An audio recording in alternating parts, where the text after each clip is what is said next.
दिव्या त्यागी और आप देख रहे हैं लाइव टीवी एक्सप्रेस। प्रस्तुत है आज की खास खबरें। शिक्षा के साथ रोजगार भी जरूरी है, तभी हमारा समाज और देश तरक्की करेगा।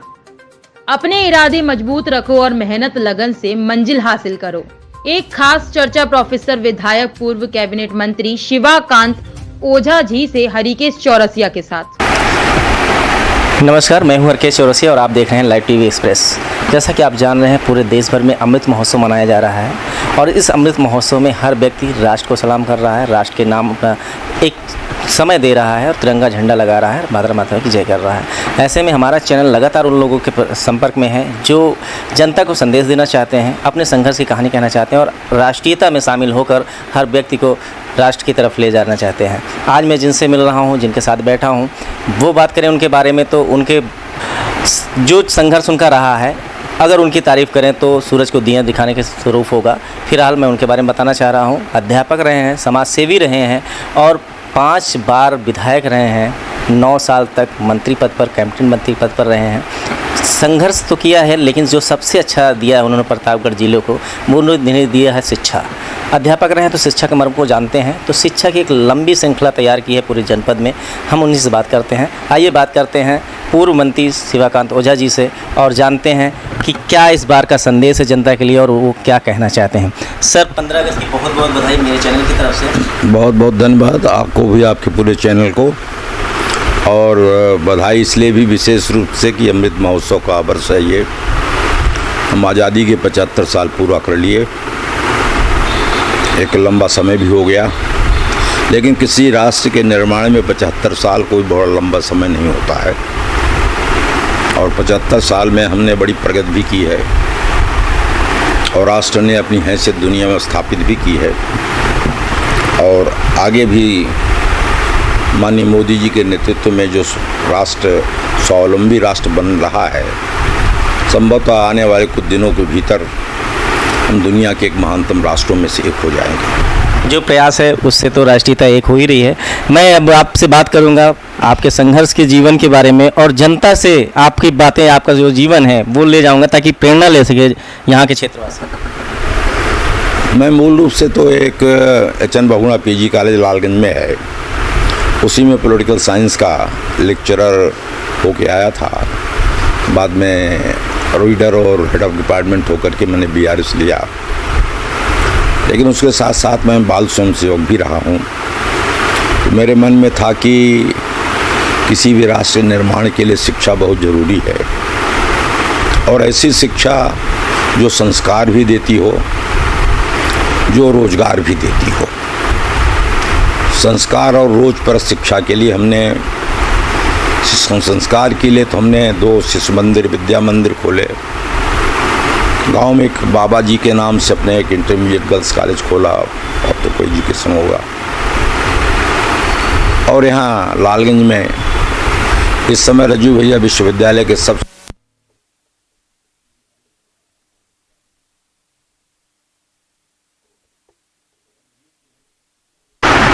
सर, शिक्षा के जो एक श्रृंखला आपने तैयार कर दी है पूरे प्रतापगढ़ जनपद में, ये बहुत बड़ी उपलब्धि है आपकी और हमारे लोगों के लिए बहुत बड़ी देन है, हमारी जनता के लिए। तो इस पर जो अभिभावक होता है, जब कभी अपने बच्चों के एडमिशन लेने जाता है तो वो विवेक शून्य रहता है कि किस विद्यालय में अपने बच्चे के एडमिशन दें। इस पर क्या राय देंगे अभिभावकों को और क्या संदेश होगा? मैं अभिभावक बंधुओं से यह कहना चाहता हूँ, अपने बच्चे को प्रवेश वहाँ कराएं जहाँ सुयोग्य शिक्षक हो, जहाँ क्षमतावान शिक्षक हों। कभी भी अच्छा रिजल्ट बच्चे को नहीं मिल सकता है जब तक कि शिक्षक सुयोग्य नहीं है, संस्कारित नहीं है, अनुशासन में नहीं रहते। अनुशासनहीन शिक्षा कभी भी अच्छा रिजल्ट किसी को दे नहीं सकती है, बच्चे को अनुशासनहीन। इसलिए हमारी शिक्षा व्यवस्था में, जैसे मैं रानीगंज का विधायक हुआ, रानीगंज तहसील हम ही ने बनाई थी जब मैं बीरापुर विधायक था। वहाँ पर शिक्षा का बहुत अभाव, कोई गवर्नमेंट का, प्राइवेट का, गवर्नमेंट हाई स्कूल तक नहीं था लड़कियों का।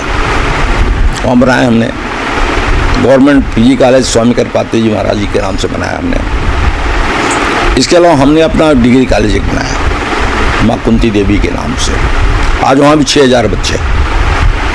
वहाँ भी हमने एक फार्मेसी कॉलेज खोला, वो 60% भरा हुआ कॉलेज है, एक सीट नहीं खाली होती वहाँ। इसी प्रकार हमने दिलीपुर के पास एक डिग्री कॉलेज खोला, वहाँ भी करीब 3,500 संख्या है, मात्र डिग्री कॉलेज है वो, पीजी कॉलेज नहीं है ऐसे। लेकिन सब जगह हमने योग्य शिक्षक रखे, भरसक प्रयत्न किया कि 90% शिक्षक पीएचडी हों, नेट हों, जो मिनिमम क्वालिफिकेशन यूजीसी के द्वारा निर्धारित है वो हों, और शिक्षकों को अच्छा वेतन मिले और उनको सम्मान और इज्जत के साथ, क्योंकि सरकार तो कोई पैसा देती नहीं है, तो जो फीस आती है उसी फीस से व्यवस्था करनी पड़ती है। लेकिन उनको ये महसूस होना चाहिए कि जो आमदनी हो रही है खाया पैसा नहीं जा रहा है, तो आमदनी का बहुत बड़ा हिस्सा हमारे लिए, हमारी प्रगति के लिए, हमारे विकास के लिए भी लग रहा है, ये शिक्षक महसूस करना चाहिए। जैसा कि आपने सर बताया कि आपने शिक्षा की कड़ी बनाई है और जिसमें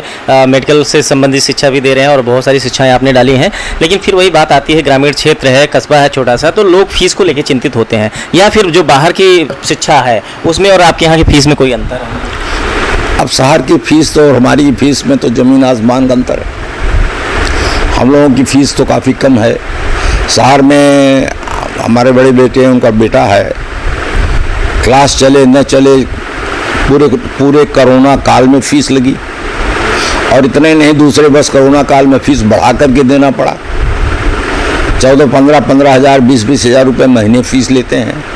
हम लोग तो सैकड़े में फ़ीस लेते हैं, हज़ारों में फ़ीस लेते हैं, तो हमारी उनकी कोई तुलना नहीं है शहर की। कहीं ना कहीं हमारे अभिभावकों के लिए भी अच्छी बात है कि फीस के मामले में भी हम सामर्थ्यवान बन सकते हैं। लेकिन हम चुनौती दे के कहते हैं, शहर में पढ़ाई जाने वाली शिक्षा से हमारे यहाँ दी जाने वाली शिक्षा गुणात्मक रूप से कई गुना ज़्यादा अच्छी है, और हमारे निकले हुए बच्चे अपने आप स्थापित हो रहे हैं, आईएएस भी हो रहे हैं, पीसीएस भी हो रहे हैं, इंजीनियर भी हो रहे हैं, डॉक्टर भी हो रहे हैं, और प्राइमरी में तो 50% प्लस पूरे प्रतापगढ़ जनपद के बच्चे हमारे अपने कॉलेजेस के हैं।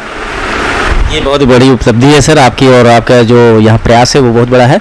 मेरे चैनल के माध्यम से क्या संदेश देना चाहेंगे क्षेत्रवासियों को, जनपदवासियों को? आपके चैनल के माध्यम से एक तो अमृत महोत्सव का इस समय उत्सव हो रहा है, आम लोगों से हम ये कहना चाहते हैं, भारत माता, हमने राष्ट्र को माता माना है, और माँ की सेवा करना, माँ को मजबूत करना, माँ का आशीर्वाद प्राप्त करने का हर संतान का दायित्व होता है। तो जितने भी हम भारतवासी हैं आज की तारीख में, सबको ये जरूर सोचना चाहिए कि हम अपने राष्ट्र को कितनी मजबूती से खड़ा कर सकते हैं, क्योंकि राष्ट्र हमारा कोई भूमि का टुकड़ा नहीं है, ये हमारी मान्यता में कभी भी नहीं रहा। आदिकाल से, जिसको वैदिक काल कहते हैं, उसके पहले भी हमने इस राष्ट्र को भारत माता के रूप में माना, और भारत माता के रूप में मान करके हमने इसकी पूजा की है, हमने इसके लिए प्रार्थना की है। तो हमको उसी दृष्टि से इस राष्ट्र को स्वीकार करना चाहिए। यही हमारी अन्य लोगों की दुनिया से भिन्न विचारधारा राष्ट्र के बारे में है। बहुत बहुत धन्यवाद सर, आप हमारे साथ जुड़े और जनता तक अपनी बातें रखी। बहुत धन्यवाद। एक बात हम और लोगों से कहना चाहते हैं, अपने बच्चों को संस्कारवान बनाइए। हम ये महसूस कर रहे हैं, जो आने वाली नई पीढ़ी के बच्चे हैं वो नशा की तरफ बढ़ रहे हैं, उनको बचाइए बच्चों को अपने। हम भी पूरा प्रयत्न करते हैं, राजनीतिक दृष्टि से भी, सामाजिक दृष्टि से भी, शैक्षिक दृष्टि से भी, कि नौजवान पीढ़ी नशा किसी से मुक्त हो रहे। लेकिन मैं अभिभावकों से विनम्र निवेदन करता हूँ, प्रार्थना कर रहा हूँ, अपने बच्चों पर, बच्चे और बच्चियों पर निगाह रखें, और वो क्या कर रहे हैं, क्या नहीं कर रहे हैं, 10 मिनट का समय उन पर भी दें, तभी आने वाली पीढ़ी हमारी मजबूत होगी, और वो भी सुख और चैन से अपना बुढ़ापा व्यतीत कर सकेंगे। यही मेरी उन लोगों से प्रार्थना है। जैसा कि आपने सुना, आप अध्यापक रहे हैं, मर्म जानते हैं कि शिक्षा के बारे में, और शिक्षा ही वो शुरुआत दौर है जहाँ से आप एक भविष्य का निर्माण करते हैं। वो छोटा बच्चा हो चाहे बड़ा बच्चा हो, शिक्षा से ही आपके अंदर की जो भविष्य के निर्माण की बातें आती हैं वो निकल के आती हैं, राष्ट्रीयता पैदा होती है। तो ऐसे ही आप मेरे चैनल के साथ में बने रहिए। मैं बहुत सारे लोगों से आपको मिलवाने वाला हूं और उनकी बातें आप तक पहुंचाने वाला हूं। कैमरामैन अंकित के साथ में Harkesh Chaurasia, live TV express, Uttar प्रदेश।